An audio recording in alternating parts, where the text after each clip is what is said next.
Hi friends, kitchen queen ಚಾನೆಲ್ಗೆ ಸ್ವಾಗತ. ಇವತ್ತು ನಾನು ನಿಮಗೆ ಮಾವಿನಕಾಯಿ ಚಟ್ನಿ ಹೇಗೆ ಮಾಡೋದು ಅಂತ ಹೇಳಿಕೊಡ್ತಾ ಇದ್ದೀನಿ. ಮೊದಲು ಅರ್ಧ ಕಪ್ ಕಡಲೆಬೇಳೆಯನ್ನು ತೆಗೆದುಕೊಂಡು ಚೆನ್ನಾಗಿ ತೊಳೆದು ಅರ್ಧ ಗಂಟೆ ನೆನೆಯಲು ಬಿಡಬೇಕು. ಇದು ಹಸಿ ಮಾವಿನಕಾಯಿ ಚಟ್ನಿ ತುಂಬ ರುಚಿಕರವಾಗಿರುತ್ತದೆ. ಹುಳಿ ಹುಳಿ ತುಂಬ ಚೆನ್ನಾಗಿರುತ್ತದೆ. ಒಂದು ಸಲ ಮಾಡಿ ನೋಡಿ. ಇದನ್ನು ಅರ್ಧ ಗಂಟೆವರೆಗೆ ನೆನೆಯಲು ಬಿಡಬೇಕು. ಈಗ ಒಂದು ಸಣ್ಣ ಗಾತ್ರದ ಮಾವಿನಕಾಯಿಯನ್ನು ತೆಗೆದುಕೊಂಡು ಈ ರೀತಿ ಸಣ್ಣಗೆ ಕಟ್ ಮಾಡಿ ಇಟ್ಟುಕೊಳ್ಳಬೇಕು.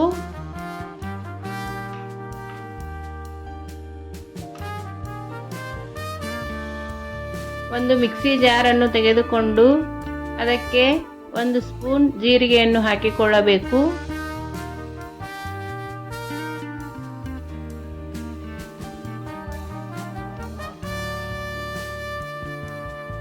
ಇನ್ನೂ ಅನೇಕ ರೀತಿಯ ಚಟ್ನಿಗಳನ್ನು ನನ್ನ ಚಾನಲಲ್ಲಿ ಮಾಡಿ ತೋರಿಸಿದ್ದೇನೆ. ಡಿಸ್ಕ್ರಿಪ್ಷನ್ನಲ್ಲಿ ಲಿಂಕ್ ಕೊಟ್ಟಿರುತ್ತೇನೆ, ಚೆಕ್ ಮಾಡಿ. 1 ಚಿಟಿಕೆಯಷ್ಟು ಅರಿಶಿನವನ್ನು ಹಾಕಿಕೊಳ್ಳಬೇಕು. ನಿಮಗೆ ಎಷ್ಟು ಖಾರ ಬೇಕೋ ಅಷ್ಟು ಹಸಿ ಮೆಣಸಿನಕಾಯಿಯನ್ನು ಹಾಕಿಕೊಳ್ಳಬೇಕು. ಇಲ್ಲಿ ನಾನು 3 ರಿಂದ 4 ಹಸಿ ಮೆಣಸಿನಕಾಯಿಯನ್ನು ತೆಗೆದುಕೊಂಡಿದ್ದೇನೆ. 8 ಬೆಳ್ಳುಳ್ಳಿ ಹೆಸಳನ್ನು ತೆಗೆದುಕೊಳ್ಳಬೇಕು. ಈ ಚಟ್ನಿ ಚಪಾತಿ, ರೊಟ್ಟಿ ಮತ್ತು ರೈಸಿಗೂ ತುಂಬ ಚೆನ್ನಾಗಿರುತ್ತದೆ. ಸ್ವಲ್ಪ ಕರಿಬೇವು ಹೆಸಳನ್ನು ಹಾಕಿಕೊಳ್ಳುತ್ತೇನೆ. ಈಗ ಸ್ವಲ್ಪ ಕೊತ್ತಂಬರಿ ಸೊಪ್ಪನ್ನು ಹಾಕಿಕೊಳ್ಳಬೇಕು.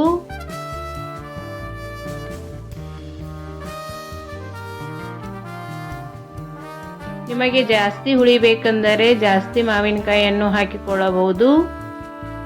ಇಲ್ಲಿ ನಾನು ಒಂದು ಸಣ್ಣ ಗಾತ್ರದ ಮಾವಿನಕಾಯಿಯನ್ನು ಯೂಸ್ ಮಾಡಿದ್ದೇನೆ. ರುಚಿಗೆ ತಕ್ಕಷ್ಟು ಉಪ್ಪನ್ನು ಹಾಕಿಕೊಳ್ಳಬೇಕು. ಸ್ವಲ್ಪ ಶುಗರನ್ನು ಹಾಕಿಕೊಳ್ಳುತ್ತೇನೆ. ಶುಗರ್ ಹಾಕಿಕೊಳ್ಳುವುದರಿಂದ ಟೇಸ್ಟ್ ಚೆನ್ನಾಗಿ ಬರುತ್ತದೆ. ಹುಳಿ ಹುಳಿ ಸಿಹಿ ಸಿಹಿ ಸಿಹಿ ಟೇಸ್ಟ್ ಚೆನ್ನಾಗಿ ಬರುತ್ತದೆ.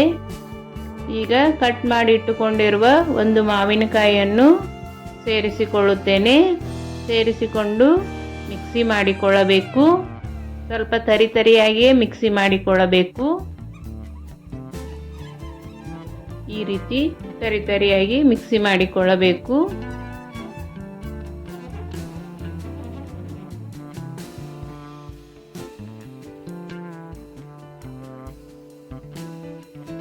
ಈಗ ಇದಕ್ಕೆ ನೆನೆದಿರುವ ಕಡಲೆಬೇಳೆಯನ್ನು ಹಾಕಿಕೊಳ್ಳೋಣ.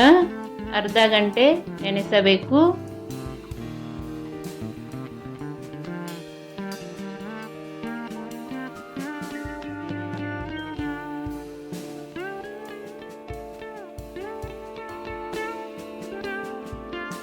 ಇದು ಸ್ವಲ್ಪ ತರಿಯಾಗಿದ್ದರೆ ಚೆನ್ನಾಗಿರುತ್ತದೆ. ಬಹಳ ಸಾಫ್ಟ್ ಆಗಿ ಮಿಕ್ಸಿ ಮಾಡಿಕೊಳ್ಳಬಾರದು.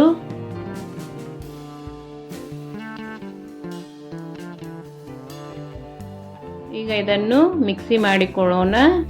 ಸ್ವಲ್ಪ ತರಿಯಾಗಿ ಮಿಕ್ಸಿ ಮಾಡಿಕೊಳ್ಳೋಣ. ಈಗ ಮಾವಿನಕಾಯಿ ಚಟ್ನಿ ರೆಡಿ ಆಯಿತು. ಇದು ರೊಟ್ಟಿ, ಚಪಾತಿ ಮತ್ತು ರೈಸ್ಗೆ ತುಂಬ ಚೆನ್ನಾಗಿರುತ್ತದೆ. ಇನ್ನೂ ಅನೇಕ ರೀತಿಯ ಟೊಮೆಟೊ ಚಟ್ನಿ, ಕ್ಯಾರೆಟ್ ಚಟ್ನಿ ಇದನ್ನೆಲ್ಲ ನನ್ನ ವಿಡಿಯೋ ಚಾನೆಲ್ನಲ್ಲಿ ಮಾಡಿ ತೋರಿಸಿದ್ದೇನೆ, ಚೆಕ್ ಮಾಡಿ. ನಿಮಗೆ ಇಷ್ಟವಾದಲ್ಲಿ ನಮ್ಮ ಚಾನಲನ್ನು ಶೇರ್ ಮಾಡಿ, ಸಬ್ಸ್ಕ್ರೈಬ್ ಮಾಡಿ, ಲೈಕ್ ಮಾಡಿ. ಇನ್ನೂ ಯಾವ ರೀತಿ ರೆಸಿಪಿಗಳು ಬೇಕು ಅಂತ ಕಮೆಂಟ್ ಮಾಡಿ. ಆ ರೆಸಿಪಿಗಳನ್ನು ಮಾಡಿ ತೋರಿಸುತ್ತೇನೆ. ಈ ಚಟ್ನಿ ಒಂದು ಸಲ ಮಾಡಿ ನೋಡಿ, ತುಂಬ ರುಚಿಕರವಾಗಿರುತ್ತದೆ. ಈಗ ಮಾವಿನ ಹಣ್ಣು ಸೀಸನ್ ಇರುವುದರಿಂದ ಈ ಚಟ್ನಿ ತುಂಬ ಚೆನ್ನಾಗಿರುತ್ತದೆ. ಈಗ ಇದಕ್ಕೆ ಸಣ್ಣಗೆ ಕಟ್ ಮಾಡಿ ಇಟ್ಟುಕೊಂಡಿರುವ ಈರುಳ್ಳಿಯನ್ನು ಹಾಕಿಕೊಳ್ಳಬೇಕು. ಸ್ವಲ್ಪ ಜಾಸ್ತಿ ಈರುಳ್ಳಿಯನ್ನು ಹಾಕುವುದರಿಂದ ಟೇಸ್ಟ್ ತುಂಬ ಚೆನ್ನಾಗಿ ಬರುತ್ತದೆ.